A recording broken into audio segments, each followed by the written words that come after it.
Salut la Team Tech, j'espère que vous allez bien. On se retrouve de nouveau pour un tech récap des 2 dernières semaines. Oui, comme vous l'avez constaté, je n'ai pas pu vous sortir une vidéo la semaine dernière, mais cette semaine, on rattrape tout et ça va être très dense. Au programme, du côté des GPU, AMD lâche une Radeon RX 9060 non XT en toute discrétion pendant que son accélérateur IA voit ses tarifs grimper.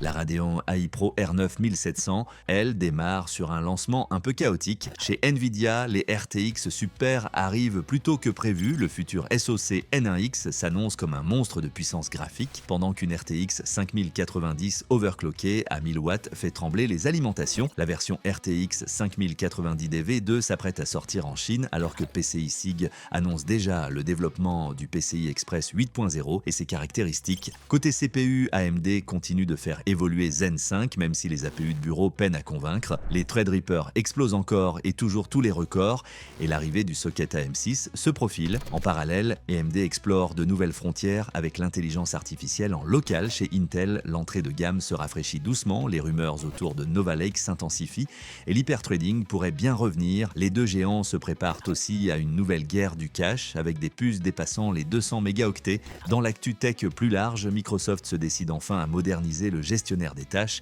alors qu'Apple garderait un œil attentif sur Intel pendant que la Switch 2 lutte contre la canicule. La PS6 fait rêver avec sa puissance, tout comme la vision de Xbox qui semble se fondre de plus en plus dans l'univers PC grâce à AMD. L'Insolitech réserve encore quelques perles avec un marché gris du GPU qui s'installe en Chine, un I/O qui se prend pour un tableau de bord, un boîtier tout droit sorti du fan club Nvidia et un branding très discutable signé Colorful. Même Gigabyte s'invite à la fête en retirant discrètement le support du PCI Express 5.0 de certaines cartes mères. Côté gaming, Battlefield 6 promet une guerre totale pendant que Wu Chang, Fallen Fitters, trébuche à son lancement.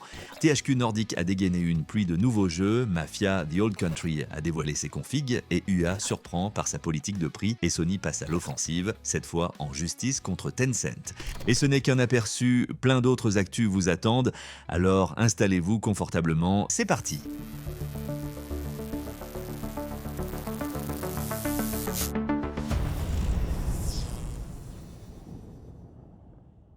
Avant qu'on plonge dans le vif du sujet, le petit rituel que vous connaissez. Si vous aimez ce format, lâchez un gros pouce bleu, ça fait toujours plaisir et ça soutient la chaîne. Et surtout, si ce n'est pas déjà fait, abonnez-vous et activez la petite cloche pour ne rien, mais alors rien rater de l'actu tech chaque semaine. On démarre tranquille comme toujours avec l'Epic Games Store et ses 2 jeux gratuits de la semaine. On commence avec 112 Operator. Imaginez, vous êtes au bout du fil, un appel d'urgence arrive, un accident de voiture, une fusillade, un incendie, c'est à vous de gérer. 112 Operator vous met dans la peau d'un opérateur des services d'urgence et croyez-moi, ce n'est pas juste cliquer sur des boutons. Il faut analyser la situation, envoyer les bonnes unités pompiers, flics, ambulances ou même le SWAT en tenant compte du trafic, de la météo, de l'heure de la journée et parfois même de catastrophes naturelles. Le tout se passe sur des cartes 3D ultra détaillées et vous pouvez même jouer dans votre propre ville. Le mode carrière vous met la pression avec des objectifs à remplir, des décisions à prendre et des conséquences derrière. Bref, si vous aimez les jeux de stratégie où chaque seconde compte, vous allez adorer.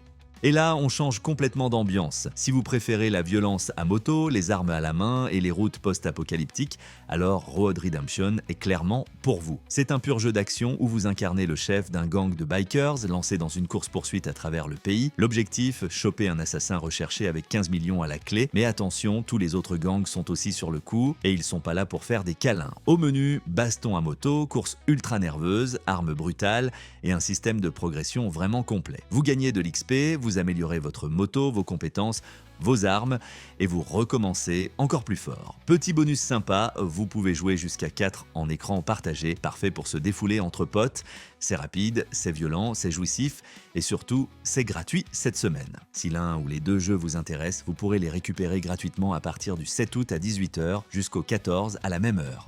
Après les jeux gratuits, on passe aux grosses cartouches, aux polémiques et aux annonces qui ont marqué l'actualité gaming de la semaine. On commence avec le mastodonte de la semaine, Battlefield 6. La semaine dernière, on évoquait des fuites, mais cette fois-ci, c'est officiel, EA et DICE ont ouvert les vannes. Le trailer de révélation a confirmé un retour à la guerre moderne, avec des combats intenses sur terre, dans les airs et sur mer, et une destruction d'environnement poussée à son paroxysme. Le jeu sortira le 10 octobre, avec une bêta accessible du 1er au 9 août. Côté édition, on aura proposera une version standard à 70 € et une édition Phantom à 100 € qui inclura notamment des bonus d'XP et des skins exclusifs. Les configurations PC ont également été dévoilées. Pour jouer en 1080p, il faudra au minimum un processeur Intel Core i5 8400 ou AMD Ryzen 5 2600 ainsi qu'une carte graphique RTX 2060 ou RX 5600 XT. Pour du 1440p à 60 fps en élevé, un processeur AMD Ryzen 7 3700X ou Intel Core i7 10700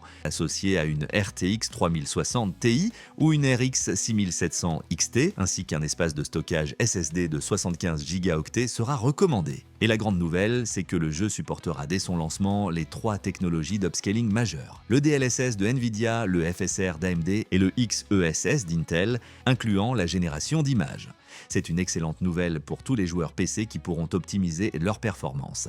On enchaîne avec un lancement beaucoup plus chaotique, celui de Wu Chang Fallen Feathers. Le jeu a subi une double peine. D'abord, un joueur a filmé le connecteur 16 pins de sa RTX 5090 en train de fondre alors qu'il jouait au jeu, relançant une nouvelle fois le débat sur la fiabilité de ce connecteur maudit. Mais le pire, c'est que le jeu est sorti dans un état technique absolument désastreux, des performances catastrophiques même sur des grosses configs, des bugs à l'appel, ce qui lui a valu des évaluations majoritairement négatives sur Steam. Les développeurs se sont excusés et ont sorti un patch pour calmer le jeu.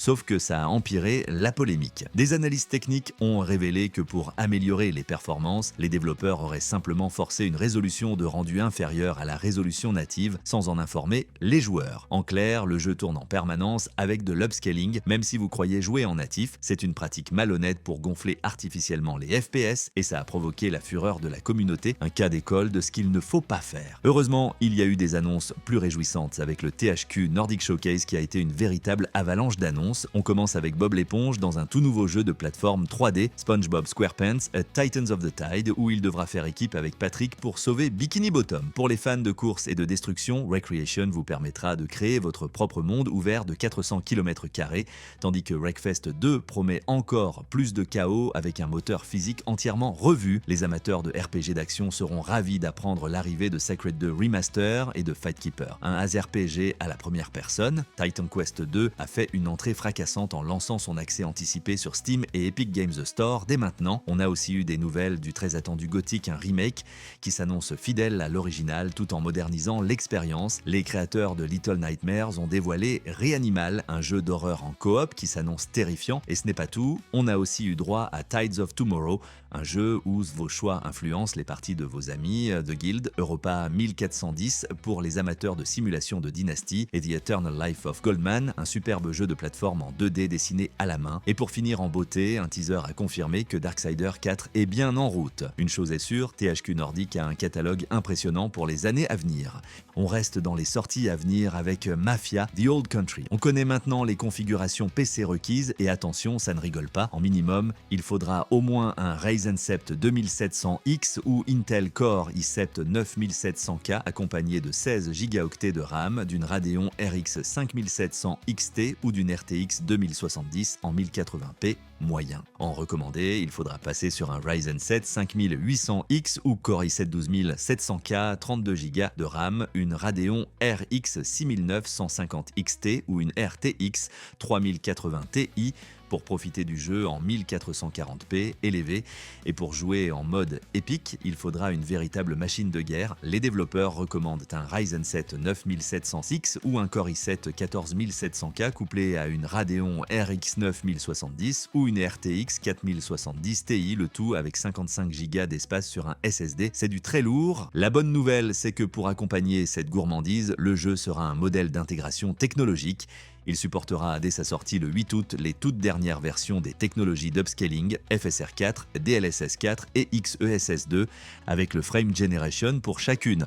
Et puisqu'on parle d'argent et de jeux vidéo, passons maintenant à une déclaration d'Electronic Arts qui devrait rassurer les joueurs. Une bonne nouvelle pour notre portefeuille de joueurs, alors que certains éditeurs comme Nintendo ont commencé à vendre leurs jeux AAA à 80 €, le PDG d'Electronic Arts a confirmé qu'il n'avait pas l'intention de suivre cette tendance pour le moment. Lors d'une conférence téléphonique sur les résultats financiers, Andrew Wilson a déclaré que EA n'envisageait aucun changement de prix à ce stade. Il a expliqué que leur structure de prix est déjà assez large, allant du free-to-play aux éditions de luxe, et qu'il préférait offrir un large éventail d'options pour servir au mieux les joueurs. C'est une position rassurante, surtout à l'approche de la sortie d'un mastodonte comme Battlefield 6, qui restera donc au prix standard de 70 €, même si cela reste déjà assez cher. On espère que d'autres grands éditeurs entendront ce message et surtout que le jeu méritera pleinement ce tarif et qu'il ne s'agira pas non plus d'un aveu de faiblesse pour tenter d'acheter l'indulgence des joueurs. Un petit mot rapide pour les adeptes du cloud gaming, le service GeForce Now continue de s'enrichir et prouve sa pertinence. Une douzaine de nouveaux jeux débarquent sur la plateforme en août. On note surtout l'arrivée en accès anticipé de Grounded 2 et la disponibilité de Mafia: The Old Country dès le jour de son lancement. On retrouvera aussi des titres très attendus comme Killing Floor 3 ou les remakes de Tony Hawk's Pro Skater. C'est la preuve que le cloud gaming n'est plus un gadget mais une véritable alternative capable de coller à l'actualité des sorties les plus importantes. Pour ceux qui ont fait ce choix, c'est une excellente nouvelle, le catalogue devient de plus en plus solide et pertinent semaine après semaine. On termine ce chapitre avec une affaire judiciaire qui pourrait faire grand bruit. Sony a officiellement porté plainte contre le géant chinois Tencent pour violation de propriété intellectuelle. En cause, le jeu Light of Motiram de Tencent, un jeu de survie en monde ouvert avec des bêtes mécaniques géantes. Si ça vous rappelle quelque chose, c'est normal, la ressemblance avec la franchise Horizon de Sony est plus que frappante. Les concepts, le design des créatures, les thèmes, tout semble avoir été fortement inspiré par les aventures d'Aloy. Selon la plainte, Tencent aurait même approché Sony pour une collaboration avant de développer le jeu de son côté après le refus de Sony. L'affaire est lancée et elle sera très intéressante à suivre car elle pourrait créer un précédent important dans la lutte contre le plagiat dans l'industrie du jeu vidéo. On passe maintenant à notre rubrique Insolitech où l'on découvre les créations les plus surprenantes et parfois les plus étranges du monde de la tech. Et cette semaine, on a quelques perles. On commence avec le marché noir, ou plutôt le marché gris, qui s'est organisé en Chine autour des cartes graphiques Nvidia. C'est une histoire en deux temps qui montre l'émergence d'un véritable écosystème parallèle. D'abord, une vidéo incroyable a circulé montrant la conversion à l'échelle industrielle de GeForce RTX 5090, des cartes de jeu en cartes dédiées à l'intelligence artificielle. Des entreprises chinoises achètent des palettes de cartes gaming, les désossent avec des machines, récupèrent le précieux GPU GB202 et la mémoire GDDR7, puis les ressoudent sur des circuits imprimés customisés avec un refroidissement de type blower, parfait pour les serveurs. C'est un moyen de contourner les restrictions américaines et de se fournir en matériel d'IA. Et ça nous amène à la deuxième partie de l'histoire, le business de la réparation de puces IA explose. Comme Nvidia ne fournit plus de services après-vente pour ses puces A100 et H100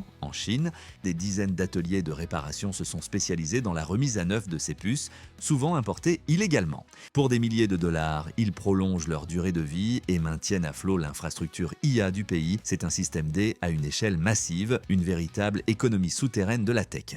On reste dans le hardware qui sort des sentiers battus. Vous trouvez que le petit écran LCD sur votre water cooling, c'est sympa. La marque chinoise Jonesbo s'est dit mignon. Et si on en mettait 4? Oui, vous avez bien entendu, leur nouvel I/O, le TF360SC, n'a pas un, pas deux, pas trois, mais bien 4 écrans. Il y en a un grand de 3,5 pouces sur le bloc de la pompe et 3 autres plus petits, directement intégrés dans le cadre de chacun des 3 ventilateurs du radiateur. Vous pouvez y afficher les températures, la vitesse des ventilos, des gifs, des vidéos, tout ce qui vous passe par la tête. Est-ce que c'est l'apogée du monitoring ou le summum du kitsch? Je vous laisse juger, c'est complètement démesuré, probablement inutile, mais il faut bien avouer que pour ceux qui veulent que leur PC ressemble à un cockpit de vaisseau spatial, c'est une pièce de choix qui ne laissera personne indifférent. Du water cooling ultra personnalisé au boîtier PC inspiré des RTX 50. Vous êtes fan du design des cartes graphiques Founders Edition de Nvidia, vous allez adorer ce qui suit. L'entreprise chinoise Goldenfield a lancé un nouveau boîtier PC, le Nano, dont le design est plus qu'inspiré. C'est un véritable hommage aux cartes de la marque au caméléon. La façade avant reprend exactement le design en X, en aluminium brossé, qu'on retrouve sur les RTX 40 et RTX 50. Le résultat est plutôt élégant et permet aux fans de la marque de se construire une configuration entièrement thématisée. Si vous avez une Founders Edition, votre boîtier peut maintenant être parfaitement assorti. C'est une super idée pour ceux qui aiment les setups cohérents. Et le plus fou dans cette histoire, c'est le prix. Le boîtier est vendu l'équivalent d'une trentaine d'euros. C'est une fraction infime du prix d'une véritable RTX 5090. Un hommage abordable pour se faire un PC au look unique. On continue avec une histoire un peu étrange, c'est produite avec les cartes mères B6 150 de Gigabyte. Il s'est avéré que certaines de ces cartes, bien qu'officiellement limitées au PCI Express 4.0, étaient en fait capables de fonctionner en PCIe 5.0, car elles partagent le même design que les versions B6 150, eux plus chères. Des utilisateurs s'en sont rendus compte et ont pu en profiter avec des cartes graphiques de dernière génération. Cependant, il semblerait qu'AMD n'ait pas apprécié cette fonctionnalité cachée. Gigabyte a donc déployé une nouvelle mise à jour du BIOS, la version 1203E, qui désactive cette possibilité et ramène les cartes à la spécification officielle PCIe 4.0. C'est un peu dommage pour les utilisateurs, même si la différence de performance est minime pour la plupart des GPU. Cela montre à quel point la segmentation du marché par les fabricants peut être stricte.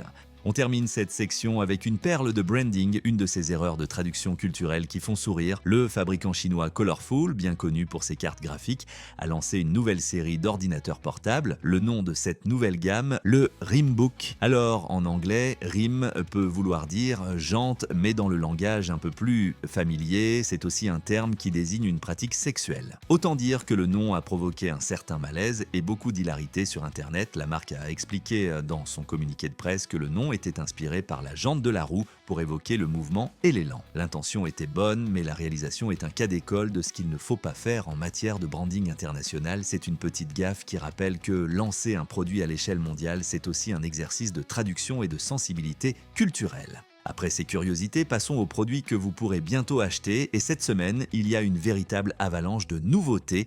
On commence cette rubrique avec la GPD Win 5 qui a été officiellement révélée et c'est la première console portable à embarquer le monstrueux APU d'AMD, le Strix Halo, aussi connu sous le nom de Ryzen AI Max 395.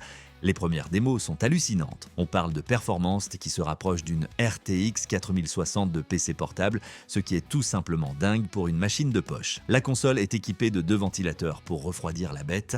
Cependant, son design fait énormément débat. Pour atteindre cette puissance, GPD a fait un choix radical, la console n'a pas de batterie interne. Elle fonctionne soit branchée sur secteur avec un gros chargeur de 180 watts, soit avec une énorme batterie externe de 80 Wh qui se clipse à l'arrière, alourdissant l'ensemble à près de 900 grammes. C'est un concept modulaire audacieux mais qui questionne la nature même d'une console portable. Face à GPD, le concurrent Aya Neo n'est pas resté les bras croisés et a immédiatement répliqué. Ils ont annoncé leur propre console Strix Halo, la Aya Neo Next 2. Elle promet le même APU, surpuissant que la Win 5, mais avec une approche plus traditionnelle et sans doute plus appréciée. Une batterie haute capacité intégrée directement dans le châssis et un système de refroidissement à double ventilateur. La guerre des super consoles portables est officiellement lancée entre la modularité de GPD et l'intégration d'Aya Neo. En parallèle, la marque a aussi dévoilé une nouvelle gamme Pocket plus accessible avec les Pocket S2 Pro, Pocket DS et Pocket Fit qui seront équipés des puces Snapdragon G3 de Qualcomm. Aya Neo montre qu'ils veulent occuper tous les segments du marché. Pendant que GPD et Aya Neo se battent sur le très haut de gamme, un autre acteur fait parler de lui. Les prototypes de la Lenovo Legion Go 2 ont fuité et ont été testés par des youtubeurs équipés de l'APU AMD Ryzen Z 2 Extreme, la même puce que dans la ROG Ally X. La console montre déjà des performances très prometteuses. Dans les premiers benchmarks, elle se montre 10% plus rapide que la MSI Clo A8 qui a pourtant exactement la même puce. Cette différence s'expliquerait par un meilleur système de refroidissement et surtout par la présence de 32 Go de RAM sur le prototype contre 24 Go pour la Clo. Cela montre l'importance de l'optimisation et de la quantité de RAM pour ces APU. La Legion Go 2 s'annonce comme un concurrent très sérieux sur le segment haut de gamme. Et pour ceux qui préfèrent l'écosystème Xbox, les choses se précisent. Des fuites très crédibles venant de sources fiables ont annoncé que les précommandes pour les nouvelles Asus ROG Xbox Ally et Xbox Ally X ouvriraient le 20 août en plein pendant la Gamescom. Les prix européens ont aussi fuité. On serait sur 600 € pour le modèle standard avec le Ryzen Z 2A et 900 € pour le modèle X avec le surpuissant Ryzen Z 2 Extreme. Plus de RAM et un plus gros SSD. Ces machines, développées en partenariat avec Microsoft, promettent une intégration parfaite avec le Game Pass et l'écosystème Xbox, le tout dans un format portable. La présentation officielle à la Gamescom devrait confirmer tout cela dans un contexte où le marché des PC-consoles est en pleine ébullition. On quitte les consoles portables pour revenir à un sujet qui touche au cœur de nos machines, le stockage. Pendant que la plupart d'entre nous venons à peine de passer au PCI Express Gen 5, Micron a déjà un pied dans le futur. L'entreprise vient de dévoiler le tout premier SSD au format PCIe Gen 6 destiné au data center, le Micron 9650, et les débits annoncés sont tout simplement délirants. Accrochez-vous bien, on parle de 28 gigaoctets par seconde en lecture. Oui, comme vous le savez, chaque génération de PCI Express double le débit de l'ancienne, c'est donc le double des meilleurs SSD Gen 5 actuels. C'est une vitesse absolument stratosphérique, difficile même à imaginer. En parallèle, ils ont aussi présenté le 6600 Ion, un SSD qui peut monter jusqu'à 122 Teraoctets. Bien sûr, pour l'instant, c'est une technologie réservée au monde professionnel, mais ça nous donne un avant-goût très excitant des performances de stockage qu'on pourrait avoir dans nos PC d'ici quelques années. Après Micron et son SSD futuriste, place à une nouveauté côté PC portable. Le fabricant ODM Mdour a dévoilé un nouveau design d'ordinateur portable présenté comme une station de travail, mais qui a tout d'un PC gamer. Le plus intéressant, c'est qu'il sera motorisé par la série AMD Ryzen IMAX 300, aussi connu sous le nom de Strix Hello. Le portable de 16 pouces pourra être configuré avec le modèle 16 cœurs Max Plus 395 et jusqu'à 128 gigaoctets de RAM LPDDR5X soudé, avec deux slots M.2 et un écran de 1600p à 165 ou 180 Hz. Il a de sérieux atouts. Le seul bémol est son poids de 2,45 kg, ce qui en fait le portable Strix Hello le plus lourd annoncé à ce jour, probablement à cause d'un système de refroidissement conséquent pour gérer les 45 à 120 watts de l'APU. Toujours dans l'univers du portable, Thunder Robot entre en scène avec du très lourd côté CPU. La marque chinoise Thunder Robot a été la première à annoncer un ordinateur portable gaming intégrant le nouveau processeur 12 cœurs d'AMD, le Ryzen 9850 HX Fire Range. Ce CPU de classe desktop sera associé à des GPU Nvidia allant jusqu'à la GeForce RTX 5070 Ti. Le portable nommé Hunter S Ultra met l'accent sur le refroidissement avec un système à double ventilateur et 4 caloducs pour gérer la puissance combinée de 60 watts pour le CPU et 140 watts pour le GPU. Il est doté d'un écran 16 pouces 1600p à 240 Hz. Le lancement est prévu pour le 12 août en Chine et il s'agit du premier ordinateur portable à utiliser ce processeur spécifique qui a depuis été officiellement listé par AMD.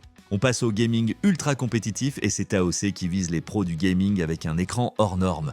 Pour les joueurs d'e-sport et plus particulièrement les fans de Counter-Strike 2, AOC a sorti l'artillerie lourde. Le fabricant a annoncé deux nouveaux moniteurs de jeu à très haute vitesse, l'Agone Pro CS24A et l'AG246F K6. Ces écrans de 24,1 pouces sont équipés d'une dalle Fast TN Full HD qui supporte une fréquence de rafraîchissement native de 600 Hz overclockable à 610 Hz. C'est une fluidité absolument extrême conçue pour les réflexes les plus affûtés.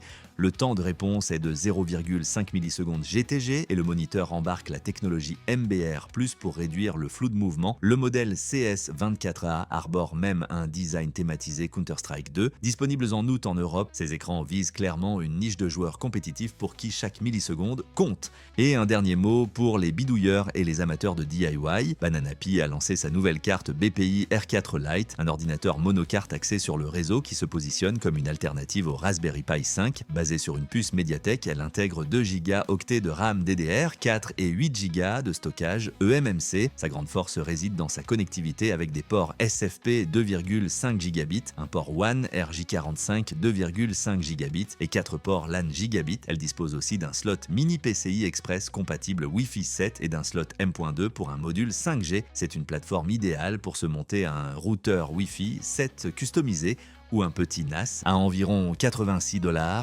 Elle est un peu plus chère que le Raspberry Pi 5 mais offre des fonctionnalités réseau bien plus avancées. Ok, on a vu les jeux, les gadgets, les nouveaux produits, mais maintenant on entre dans le cœur du réacteur, là où se joue l'avenir de notre passion.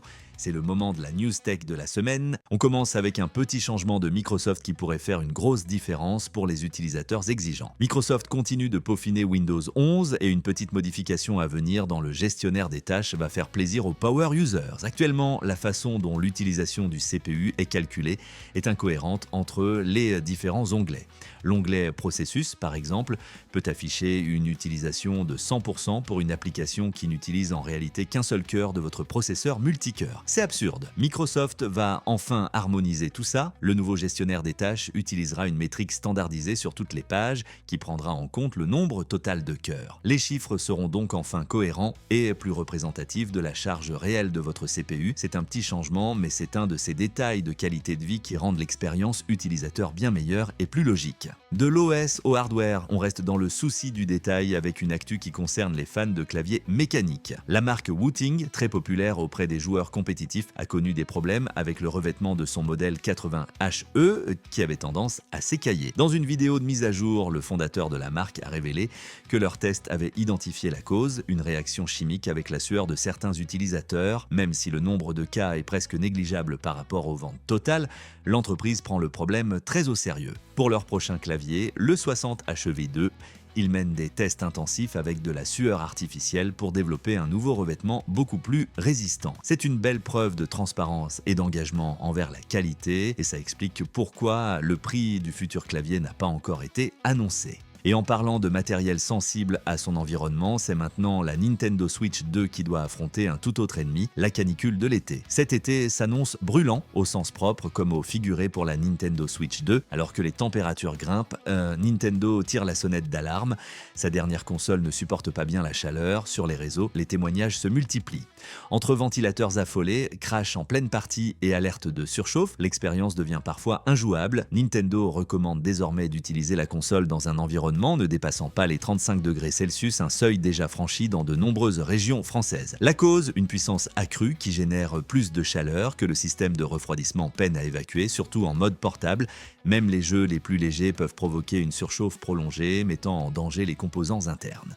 Pour continuer à jouer en toute sécurité, évitez le soleil, ventilez correctement et restez à l'écoute de votre machine.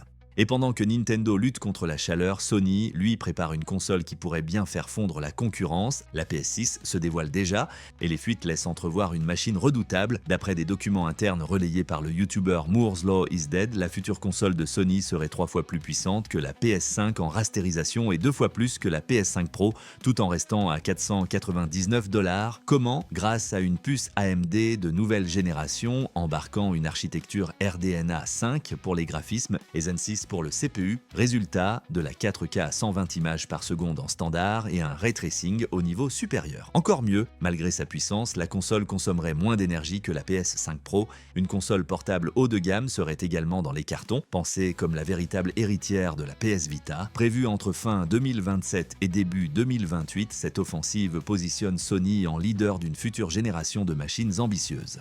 Mais chez Microsoft, l'approche est tout autre. Et si l'avenir des consoles passait par le PC, Microsoft et AMD sont en train de redessiner l'ADN même des consoles Xbox. Avec leur nouveau partenariat, les deux géants veulent raccourcir drastiquement le cycle de vie des consoles, les passant d'une sortie tous les 7 ans à une nouvelle machine tous les 2 ou 3 ans. La clé, des APU Magnus modulaires conçus comme des Lego. On garde un CPU existant, on ajoute un GPU plus moderne et le tour est joué moins cher, plus rapide, plus flexible. Cette approche, héritée du monde PC, permettrait d'unifier les plateformes, de faciliter le développement multi-support et surtout d'offrir des performances toujours à jour sans tout réinventer. Une architecture x86 proche du PC, une compatibilité assurée et une simplification pour les développeurs. De quoi positionner Microsoft comme un acteur incontournable pour les créateurs de jeux tout en brouillant encore plus la frontière entre console et PC. Et vous, préférez-vous une console figée pendant 8 ans ou une Xbox qui évolue comme un PC? Dites-moi en commentaire ce que vous en pensez. Allez, on élève un peu la discussion avec un acteur qui est absolument sur tous les fronts en ce moment, Samsung. Le géant coréen mène une offensive sur plusieurs tableaux qui montrent une ambition dévorante. D'abord, il y a eu la confirmation d'un contrat colossal de 16,5 milliards de dollars pour fournir des puces à Tesla. C'est une victoire énorme pour leur branche fonderie et ça semble leur donner des ailes pour concurrencer TSMC. Dans la foulée, des rumeurs très insistantes indiquent qu'ils s'apprêtent à investir des milliards pour construire une usine d'encapsulage avancée de puces aux États-Unis, une technologie de pointe où TSMC est leader. Pour être encore plus agressif, ils auraient décidé de casser les prix de leur mémoire HBM3E, un composant crucial pour les puces d'IA, dans le but de séduire des clients majeurs comme Nvidia et de fragiliser la position de SK Hynix. Et comme un symbole de ce transfert de pouvoir, on a appris cette semaine qu'un des plus grands talents d'Intel, son ancien inventeur de l'année et un expert des substrats de verre, a quitté le navire pour rejoindre Samsung en tant que vice-président exécutif. C'est une perte de cerveau monumental pour Intel et un gain stratégique immense pour Samsung qui montre clairement ses ambitions de devenir un leader sur tous les aspects de la production de semi-conducteurs. Mais pendant que Samsung accélère, son principal rival, TSMC, se heurte à quelques obstacles sur le sol américain. Malgré les investissements massifs, la route est encore longue pour l'indépendance américaine en matière de puces. Le secrétaire au Trésor américain a révélé que l'usine de TSMC en Arizona, même à plein régime, ne pourra répondre qu'à 7% des besoins en puces des États-Unis. C'est un chiffre qui remet les choses en perspective et qui montre l'ampleur de la tâche. Selon lui, l'expansion de TSMC est considérablement freinée par des réglementations locales et des lourdeurs administratives. Les inspecteurs locaux appliqueraient des règles à la lettre, bloquant parfois les chantiers pour des détails mineurs, un rythme qui n'est pas compatible avec la vitesse d'évolution de l'industrie. L'administration Trump aurait pour objectif de simplifier ces réglementations pour accélérer la construction d'une chaîne d'approvisionnement complète en Amérique. Cela montre que malgré les milliards investis, les obstacles ne sont pas seulement financiers, mais aussi bureaucratiques. Et justement, du côté d'Intel, les difficultés continuent de faire les gros titres. Dans un document officiel déposé auprès de l'autorité des marchés financiers américaine, Intel a admis avoir été jusqu'à présent sans succès pour attirer des clients externes significatifs pour son service de fonderie, Intel Foundry Services. L'objectif était de concurrencer TSMC et Samsung en fabriquant des puces pour d'autres entreprises, mais pour l'instant, les résultats sont décevants, avec seulement 50 millions de dollars de revenus externes, provenant probablement de contrats avec l'industrie de la défense. Dans la foulée, le PDG a déclaré que l'avenir du développement des nœuds de gravure de pointe comme le 14 dépendait entièrement de l'engagement de clients externes. En clair, si personne ne commande, Intel pourrait abandonner la course à la finesse de gravure. C'est un aveu d'échec cuisant qui pose de sérieuses questions sur l'avenir de la stratégie fonderie d'Intel. Pourtant, même au milieu de la tempête, une lueur d'espoir pourrait venir d'un partenariat inattendu avec Apple. C'est la rumeur la plus surprenante de la semaine qui pourrait marquer un tournant majeur. Selon un analyste réputé, Apple serait en train d'évaluer le futur nœud de gravure 14A d'Intel pour ses futures puces de la série M. Après des années de partenariat exclusif avec TSMC, Apple pourrait chercher à diversifier ses fournisseurs pour ne pas être totalement dépendant du géant taïwanais. Ce serait une victoire absolument monumentale pour Intel Foundry Services qui peine à trouver des clients externes. Avoir Apple comme client serait une validation incroyable de leur technologie et pourrait leur ouvrir les portes d'autres grands noms comme Nvidia qui serait également intéressé. Bien sûr, ce n'est qu'une rumeur à ce stade et un tel partenariat ne se concrétiserait pas avant plusieurs années, mais la simple possibilité d'une telle alliance montre que les cartes pourraient être rebattues dans l'industrie des semi-conducteurs. Justement, puisqu'on parle de puces et de processeurs, faisons un point complet sur l'actualité CPU de la semaine. Intel rafraîchit son entrée de gamme. Intel a discrètement lancé de nouvelles références sur le segment de l'entrée de gamme.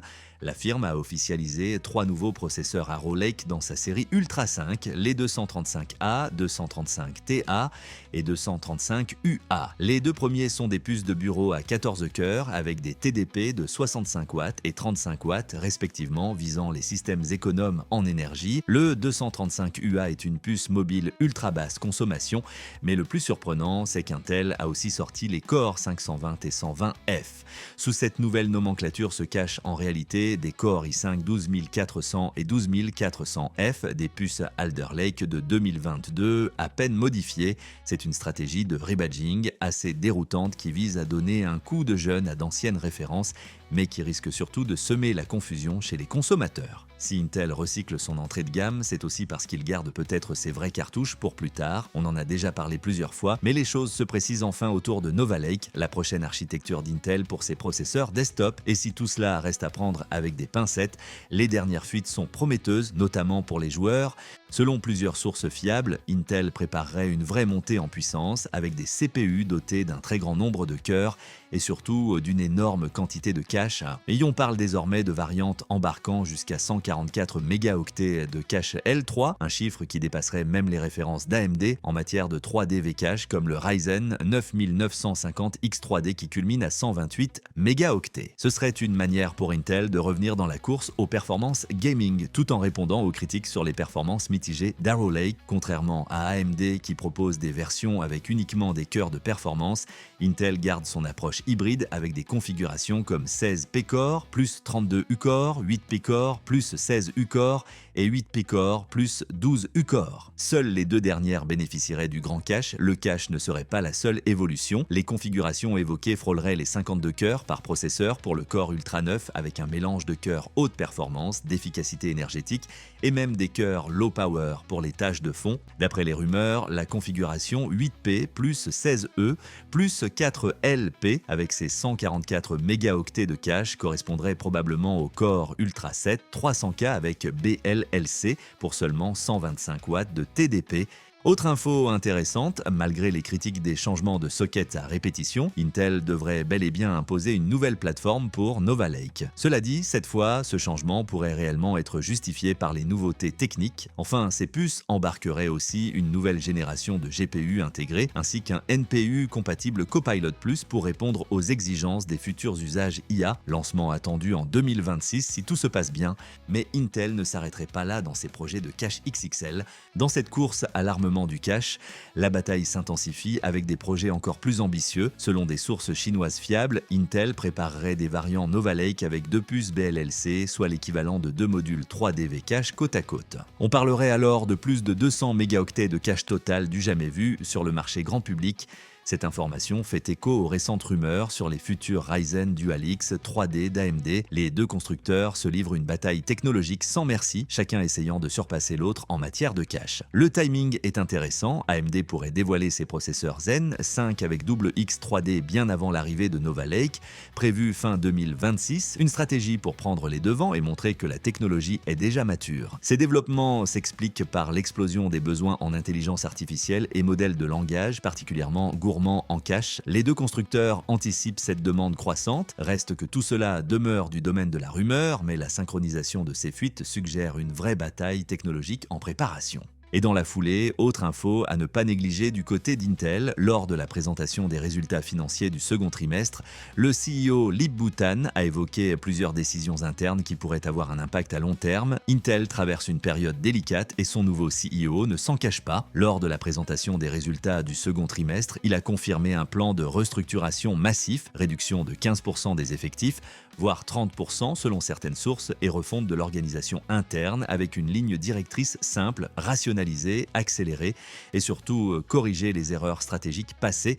Parmi ces ajustements, l'un a particulièrement retenu l'attention des passionnés de tech, le retour annoncé du SMT ou hyperthreading sur les futurs processeurs Intel. Cette technologie, longtemps emblématique des CPU Intel, avait été abandonnée progressivement à partir de la 12e génération, puis totalement supprimée dans les puces Arrow Lake. Désormais, l'équipe d'ingénierie va rebrousser chemin, d'abord sur le segment serveur avec Coral Rapids, prévu vers 2028, et peut-être plus tard sur desktop. Pourquoi ce revirement? Intel reconnaît que la suppression du SMT a pénalisé ses performances face à AMD, en particulier sur les charges lourdes. Le retour de l'hyperthreading est donc une manière d'essayer de combler ce retard, notamment dans les centres de données où la firme a vu sa part de marché tomber à 55%. Et justement, quand on compare les puces des deux géants sur le terrain, les écarts sont plus serrés qu'on pourrait le croire. Une intéressante comparaison a été publiée cette semaine, opposant deux processeurs d'entrée de gamme de nouvelle génération dans le même modèle de PC portable. D'un côté, l'Intel Core Ultra 5 225H Arrow Lake, de l'autre, l'AMD Ryzen AI 7 350 Kraken Point.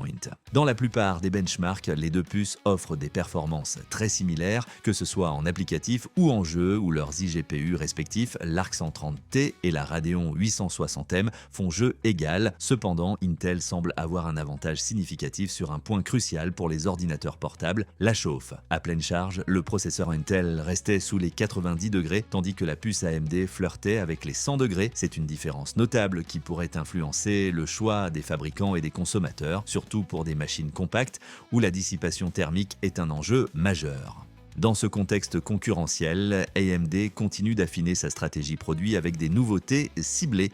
Le site du fabricant de cartes mères Asus a laissé fuiter des informations sur de futurs processeurs. On a ainsi eu la confirmation de l'arrivée prochaine de nouveaux processeurs Ryzen 7 9700F Le Ryzen 7 9700F serait donc essentiellement un 9700X sans uGPU. On retrouve les mêmes 8 cœurs Zen 5, une fréquence de base de 3,8 GHz et un TDP de 65 watts. La fréquence boost reste inconnue, mais elle devrait suivre celle du 9700X. La grande différence, il faudra obligatoirement une carte graphique dédiée pour utiliser ce processeur, impossible de démarrer sans GPU externe. Côté prix, les rumeurs évoquent environ 250$, soit 55$ de moins que le 9700X actuellement vendu 305$. C'est cohérent quand on sait que le Ryzen 5 9600X se trouve déjà sous les 200$. Cette stratégie n'est pas nouvelle chez AMD, les versions F permettent de valoriser des puces qui auraient sinon fini à la poubelle, tout en proposant une option plus abordable aux utilisateurs qui ont déjà une carte graphique. Pour les gamers avec un GPU dédié, ça pourrait être une excellente affaire. Vous gardez toute la puissance de calcul du Zen 5 en économisant sur une fonctionnalité que vous n'utiliseriez pas de toute façon. Reste à voir si AMD étendra cette approche à d'autres modèles de la gamme 9000, mais le 9700F pourrait bien devenir un choix populaire pour les builds gaming abordables. En revanche, une rumeur un peu décevante a fait surface cette semaine pour ceux qui attendaient avec impatience la nouvelle génération d'APU pour PC de bureau. Selon un leaker sur les forums de Chippel, la prochaine série, qui devrait logiquement s'appeler Ryzen 9000G, pourrait n'être qu'un simple refresh de la série 8000G actuelle. Cela signifierait qu'elle utiliserait toujours des cœurs CPU Zen 4 et une partie graphique RDNA 3, avec juste de légères augmentations de fréquence. L'arrivée de l'architecture CPU Zen 5 et de la partie graphique RDNA 3.5 que l'on trouve dans les excellents APU mobiles Strix Point serait donc repoussée à la génération suivante sur les PC de bureau. Si cette rumeur se confirme, ce serait une petite déception, car cela signifierait que les APU de bureau resteraient un cran en dessous des versions mobiles pendant encore un certain temps. Affaire à suivre. Malgré cela, une chose est claire, AMD domine aujourd'hui le marché des processeurs et les chiffres le prouvent. Les statistiques de vente de juillet sont sorties et c'est un véritable massacre pour Intel. En Allemagne, par exemple, le Ryzen 7800 X3D se serait vendu 32 fois plus que le processeur Intel le plus populaire. Sur Amazon aux États-Unis, le top 10 des ventes de CPU est entièrement occupé par des processeurs AMD, que ce soit les séries 9000, 7000 ou même 5000. Cette domination ne se limite pas au marché grand public. Des rapports indiquent qu'AMD aurait atteint près de 50% de part de marché sur le segment ultra lucratif des processeurs pour serveurs, mettant fin à des décennies de règne sans partage d'Intel. Fort de ce succès, AMD a publié une diapositive marketing où il se vante, à juste titre, d'avoir les processeurs les plus rapides du monde dans quasiment tous les segments. Serveurs, portables, stations de travail et bien sûr PC de bureau pour le jeu. C'est une véritable démonstration de force. Et cette domination s'étend désormais à un nouveau champ de bataille, l'intelligence artificielle directement sur nos machines. L'intelligence artificielle n'est plus réservée aux data centers et AMD est en train de le prouver de manière éclatante. On a appris cette semaine que leurs derniers processeurs Ryzen AI Max Plus, comme le surpuissant Strix Hello, peuvent désormais faire tourner localement sur un simple PC des modèles de langage de 128 milliards de paramètres. C'est rendu possible par une simple mise à jour de pilote qui permet à la partie graphique intégrée de l'APU d'utiliser jusqu'à 96 Go de la RAM system. C'est une avancée absolument énorme pour l'IA en périphérie, c'est-à-dire directement sur nos machines, sans passer par le cloud. On peut imaginer des assistants IA ultra puissants, de la traduction en temps réel, de la génération de contenu, le tout de manière locale, rapide et privée. C'est une véritable démocratisation de la puissance de l'IA et AMD prend une longueur d'avance considérable dans ce domaine qui s'annonce comme l'un des plus importants pour l'avenir du PC. Et cette démonstration de force se poursuit avec le lancement des nouveaux processeurs Threadripper sous architecture Zen 5. Les premiers tests officiels sont tombés cette semaine et les résultats sont tout simplement stupéfiants. Le Threadripper 9980X avec ses 64 cœurs arrive à surpasser, et parfois de manière significative, le 7995WX de la génération précédente qui en comptait pourtant 96. C'est la preuve de l'efficacité absolument incroyable de l'architecture Zen 5 qui permet d'obtenir des gains de performance allant jusqu'à 30% malgré un nombre de cœurs inférieur. C'est une prouesse technique remarquable. AMD a confirmé les prix et la disponibilité de la gamme HEDT pour les passionnés, de 1500$ pour le 24 cœurs à 5000$ pour le monstre de 64 cœurs, disponible depuis le 31 juillet. Les versions Pro pour les stations de travail sont également sorties Et le logiciel Ryzen Master a été mis à jour pour permettre l'overclocking facile de ces bêtes de calcul. AMD assoit sa domination totale sur le marché du très haut de gamme. En parallèle de ses succès actuels, AMD planifie déjà l'avenir avec sa prochaine plateforme. AMD continue sa tradition de longévité avec ses sockets. Selon Bits & Chips, site spécialisé dans les fuites hardware, le futur socket AM6 prévu pour 2028 devrait conserver une compatibilité avec les refroidisseurs AM5 actuels malgré une augmentation significative du nombre de broches.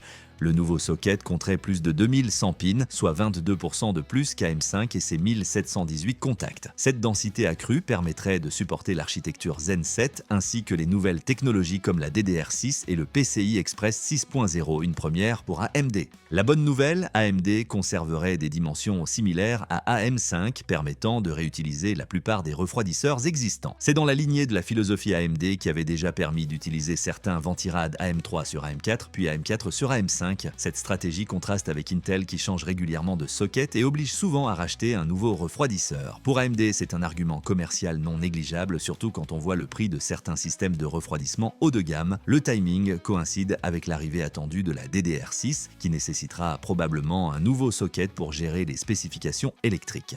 AM6 marquerait aussi l'adoption du PCI Express 6.0, doublant encore la bande passante disponible. En attendant, AM5 devrait continuer d'évoluer avec au minimum le support de Zen 6 et probablement des mises à jour DDR5 qui pourraient nécessiter des révisions de carte mère. Une approche qui rassure sur la pérennité des investissements, même si 2028 paraît encore loin. Après avoir parlé des évolutions côté processeur, intéressons-nous maintenant aux SoC et aux GPU, où la course à la puissance et à l'innovation s'accélère tout autant. Commençons par Samsung, qui continue d'étoffer ses ambitions graphiques dans le domaine mobile. Un benchmark du futur SoC Exynos 2600, attendu pour 2026, a fait son apparition. Il intègre une nouvelle partie graphique, la Xclipse 960. Les premiers résultats dans 3D Mark sont très prometteurs, avec un score significativement plus élevé que les puces mobiles actuelles les plus puissantes. On ne sait pas encore si cette nouvelle puce graphique utilise toujours une architecture RDNA et d'AMD ou s'il s'agit d'une conception entièrement maison de Samsung. Quoi qu'il en soit, ces premiers tests suggèrent que Samsung continue de faire de gros progrès sur la partie graphique de ses puces, ce qui est une bonne nouvelle pour la concurrence sur le marché des smartphones haut de gamme. En parallèle, Nvidia s'apprête à bousculer l'écosystème Windows avec une puce ARM très prometteuse. Les informations sur le futur processeur de Nvidia pour PC commencent à arriver au compte-gouttes. Le SoC N1X, conçu pour les futurs PC Windows sous architecture ARM, a fait son apparition dans les bases de données de Geekbench et de Furmark. Ces fuites confirment plusieurs choses. D'abord, la puce est bien en test chez les fabricants de PC. Ensuite, on a une idée plus précise de son architecture. Elle embarquerait 20 cœurs CPU et, plus impressionnant encore, une partie graphique basée sur l'architecture Blackwell avec 48 SM, soit un total de 6144 cœurs. C'est autant qu'une carte graphique de bureau RTX 5070. Bien sûr, les performances dans les premiers tests sont encore basses, la puce tournant à des fréquences très faibles. Mais cela montre que Nvidia a des ambitions très élevées pour son entrée sur le marché des processeurs PC avec une puce qui pourrait être un monstre de puissance graphique. On enchaîne avec l'actu du PCI SIG qui vient d'officialiser le développement du PCI Express 8.0 qui doublera le débit du PCI Express 7.0 pour atteindre 256 gigatransferts par seconde, soit jusqu'à 1 teraoctet par seconde en bidirectionnel via une configuration x16. Cette annonce respecte la tradition qui double la bande passante tous les 3 ans. Le PCI E8.0 vise spécifiquement l'intelligence artificielle, l'apprentissage automatique, l'informatique quantique et l'edge computing. Les objectifs incluent le maintien de la compatibilité ascendante, la réduction de la latence et l'amélioration de l'efficacité énergétique. Cette évolution répond à la demande des centres de données qui se préparent déjà au PCI Express 6.0. L'explosion des besoins liés à l'IA justifie cette course à la bande passante. Les secteurs visés incluent l'automobile, les centres hyperscales, le calcul haute performance et l'aérospatiale militaire. Avec une sortie prévue en 2028, le PCIe 8.0 s'annonce crucial pour les prochaines générations de cartes graphiques et d'accélérateurs IA. Et côté gaming, autre annonce qui promet de booster les performances, Intel a officiellement libéré le SDK, le kit de développement de sa technologie XeSS2. Concrètement, cela signifie que le XeSS, qui inclut non seulement l'upscaling Super Resolution mais aussi le Frame Generation et le Low Latency, est maintenant entièrement compatible avec les cartes graphiques Nvidia et AMD récentes. Les développeurs de jeux peuvent donc intégrer le Frame Generation d'Intel dans leurs titres pour tous les joueurs et pas seulement pour ceux qui ont une carte Intel Arc. C'est un pas de géants vers des standards plus ouverts et ça met une grosse pression sur Nvidia et son écosystème fermé DLSS. On en voit déjà les bénéfices, des jeux très attendus comme Battlefield 6 et Mafia. The Old Country ont annoncé qu'ils supporteraient dès leur lancement les 3 technologies majeures. L'époque où l'on était prisonnier de l'écosystème de son fabricant de GPU pour avoir les meilleures performances est peut-être en train de prendre fin et c'est une excellente nouvelle pour nous, les consommateurs. Et en parlant de GPU, une page se tourne cette semaine pour les cartes légendaires de Nvidia. Cela fait plusieurs semaines qu'on évoque cette news dans l'émission et maintenant c'est officiel, c'est une page de l'histoire du gaming qui se referme. Nvidia a officiellement détaillé ses plans pour le support de ses pilotes et la nouvelle est tombée comme un coup près pour beaucoup. Le support Game Ready pour les architectures Maxwell, série GTX 900 et Pascal, série GTX 10 s'arrêtera en octobre 2025. Cela signifie qu'il n'y aura plus d'optimisation spécifique pour les nouveaux jeux, pour des cartes qui ont marqué leur époque, comme la légendaire GTX 1080 Ti ou la très populaire GTX 1060. Elles continueront à recevoir des mises à jour de sécurité jusqu'en 2028, mais leur carrière de carte gaming de premier plan est officiellement terminée. Pour symboliser ce passage de flambeau, un test publié cette semaine a montré qu'une simple RTX 5050 d'entrée de gamme battait une GTX 1080 Ti overclockée et refroidie par eau. La relève est là. La bonne nouvelle pour ceux qui sont encore sous Windows 10, c'est que Nvidia étend le support des pilotes pour toutes les cartes RTX sur cet OS jusqu'en octobre 2026. Toujours dans l'univers des GPU avec une annonce importante du côté d'Asus. Pour la 5e année consécutive, Asus a publié un tableau détaillé récapitulant les spécifications de puissance TGP de toutes les cartes graphiques RTX 50 qui équiperont leur ordinateur portable de jeu ROG et TUF. C'est une initiative de transparence qu'il faut saluer car elle permet aux consommateurs de savoir exactement ce qu'ils achètent. Le tableau confirme que les TGP pour les RTX 5050, 5060 et 5070 seront similaires avec un maximum de 115 watts. La RTX 5080 pourra monter jusqu'à 175 watts, tout comme la RTX 5090. Ce tableau est un outil précieux pour les acheteurs car il permet de comparer les différents modèles et de comprendre qu'une même référence de GPU peut avoir des performances très différentes d'un châssis à l'autre en fonction de la puissance qui lui est allouée. Et alors qu'Asus joue la carte de la transparence, les bruits de couloir sur la future génération s'intensifient sur les RTX 50 Super. On avait déjà évoqué cette rumeur à plusieurs reprises dans l'émission, mais cette semaine elle prend de l'ampleur alors qu'on les attendait logiquement pour le CES 2026. Des bruits de couloir de plus en plus insistants, rapportés par Tweaktown, évoquent une sortie anticipée dès le 4e trimestre 2025, juste à temps pour les fêtes de fin d'année.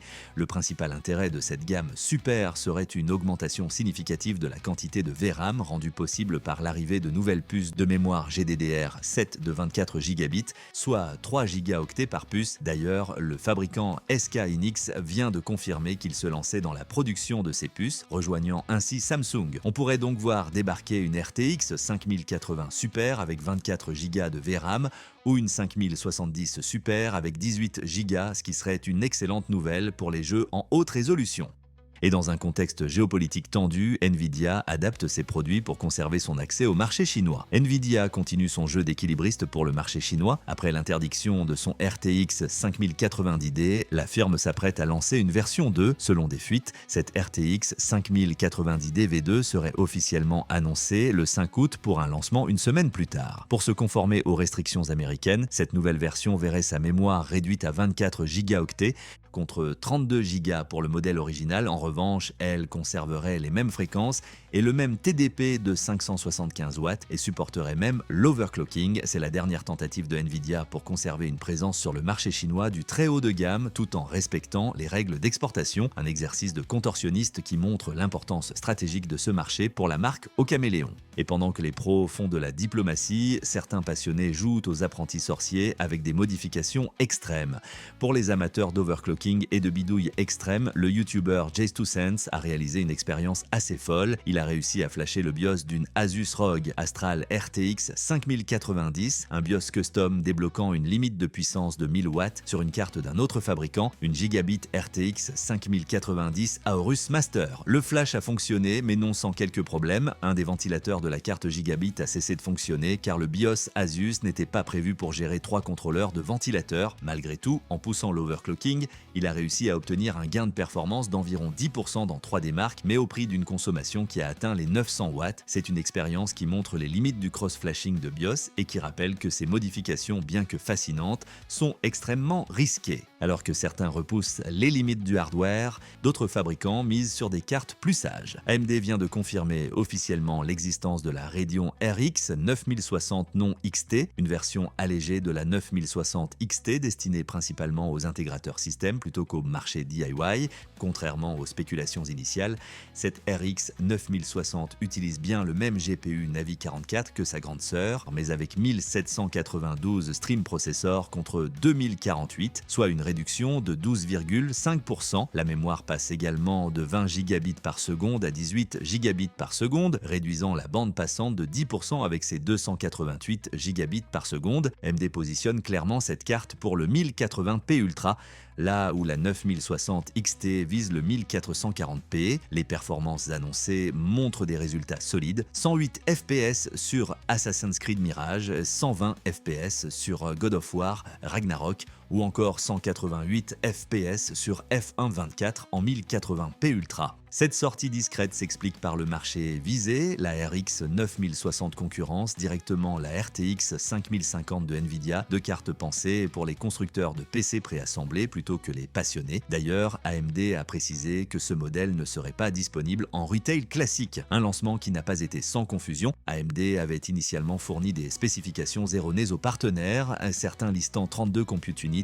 au lieu de 28. XFX avait notamment affiché des specs incorrects sur son modèle Swift Dual en Corée du Sud. Avec un TBP de seulement 132 watts et une sortie prévue en août 2025, la RX 9060 non XT s'annonce comme une solution d'entrée de gamme efficace mais peu excitante pour les gamers exigeants.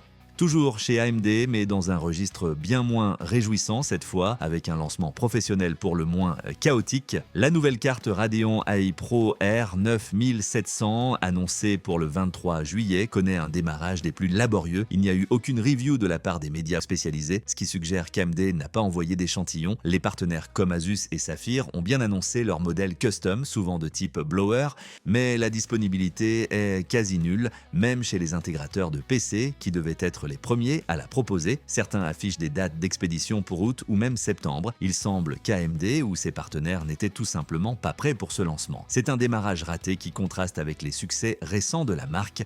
Mais tout cela ne les empêche pas d'être ambitieux sur le marché de l'IA, puisqu'AMD aurait même osé augmenter significativement ses prix. Confiant dans la performance de ses produits et dans la forte demande pour l'intelligence artificielle, AMD aurait décidé d'augmenter significativement le prix de son accélérateur IA haut de gamme, l'Instinct MI 350.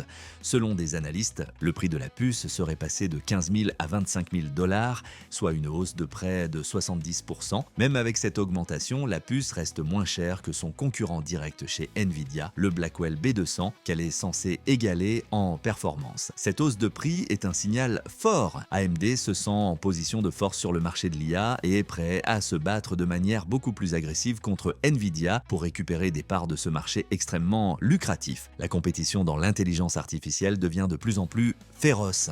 Et on termine cette section par une bataille qui dépasse les simples produits, la guerre froide technologique entre les États-Unis et la Chine. D'un côté, Nvidia, qui a récemment obtenu le feu vert pour vendre à nouveau ses puces IA H20 en Chine, aurait passé une nouvelle commande de 300 000 unités à TSMC pour répondre à une forte demande locale. C'est un marché trop important pour être ignoré. Mais au moment même où il tente de relancer ce business, Pékin a convoqué Nvidia pour des problèmes de sécurité graves.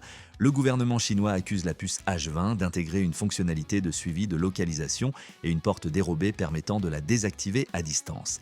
C'est un coup de pression énorme qui place Nvidia dans une position intenable. Pendant ce temps, une guerre dans laquelle Huawei veut clairement peser, et le géant chinois vient de le démontrer avec un cluster IA monumental. L'entreprise chinoise a présenté publiquement pour la première fois son cluster d'IA Cloud Matrix, aussi connu sous le nom d'Atlas 900 à 3 Superpod. Il s'agit d'une solution à l'échelle d'une baie de serveur conçue pour rivaliser avec les systèmes les plus puissants de Nvidia, comme le GB200. Le cluster de Huawei embarque 384 de ses propres puces A100-910C connectées dans une topologie all-to-all. Selon Huawei, cette configuration délivre une puissance de calcul presque 2 fois supérieure à celle d'un GB200 NVL72 de Nvidia. Le revers de la médaille, c'est que cette puissance a un coût. Le système de Huawei consommerait presque 4 fois plus d'énergie et serait vendu à environ 8 millions de dollars, soit 3 fois le prix de la solution de Nvidia. L'objectif n'est donc pas d'être le plus rentable, mais de montrer que la Chine possède une technologie de pointe, développée en interne, capable de rivaliser avec les meilleures solutions occidentales.